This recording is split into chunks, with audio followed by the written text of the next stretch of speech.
كذب المنجمون ولو سقوا. انا غادي نختصر لك الطريق. هي ما آية ما حديث نبوي، هي فقط قولة تداولتها الألسن، فصافي ولينا كنعتبروها بحال شي حاجه مقدسه. ولكن انا جايبه لك آية من القرآن. يقول الله سبحانه وتعالى: قل لا يعلم من في السماوات والأرض الغيب إلا الله. سورة النمل الآية 65.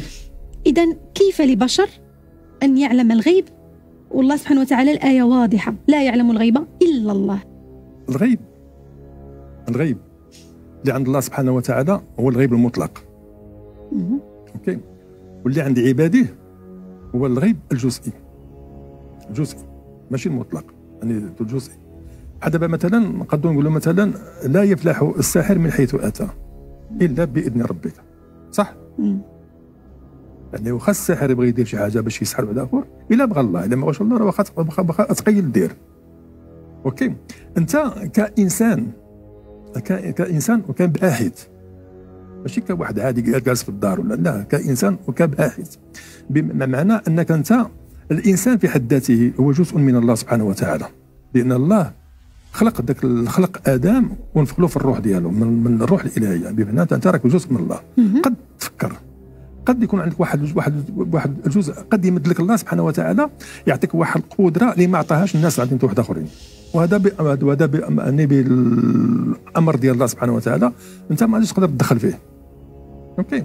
علاش؟ لان علم التنجيم هو من اقدم العلوم في التاريخ البشريه، قبل لا الفلسفه ولا التاريخ ولا كل شيء.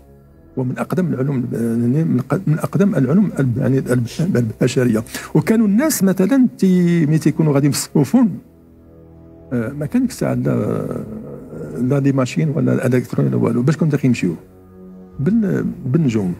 يقول هذيك النجمه ديال القطب الشمالي، غادي يمشيو للشمال تيقبطوا نجمه الشمال، غادي يمشي للجنوب تيقبط النجمه ديال الجنوب، غادي يمشي للغرب غادي يقبط النجمه ديال الغرب.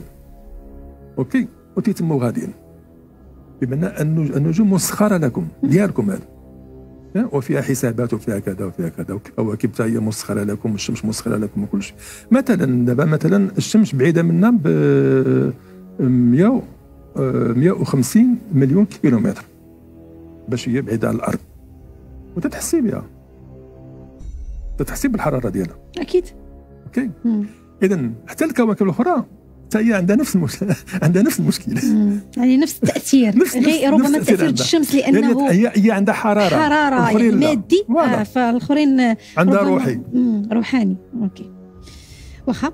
اذا انت بالنسبه لك هو ليس يعني شرك بالله، لا. ولا انه تطاول على الغيب. ملي كنقول لك واحد المساله، بمعنى ان انت ملي تبني المشاريع مثلا مستقبليه، تعطيك واحد الرؤيه مستقبليه، تبقى تفكر في المستقبل، ماشي تبقى تفكر في الحاضر، تفكر في المستقبل شنو غادي ندير.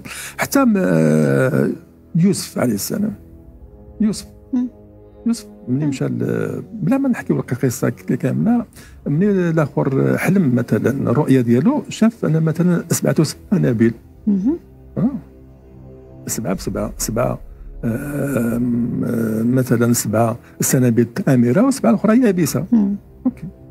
ما عرفوش الاخرين كيفاش ما عرفوش التاويل ديالها، ما عرفوش يعني التاويل ديالها. قالوا في كنوا، قالوا راه كاين واحد يوسف راه في السجن كذا، جابوه حللها لهم، قال له 7 سنين غادي تكون فيها مزيانه، و7 سنين اللي هي وراها غادي تكون فيها الكحط عجاف. اوكي. شنو خصنا نديرو؟ هذه راه رؤيه مستقبليه. شنو خصنا نديرو؟ خصنا نخدموا ديك 7 سنين، خصنا نخدموا فيها باش نوفروا 7 سنين الاخرى اللي هي جايه، وخدموا فيها، وعطاه هو الذي يخدم في المساله هذه.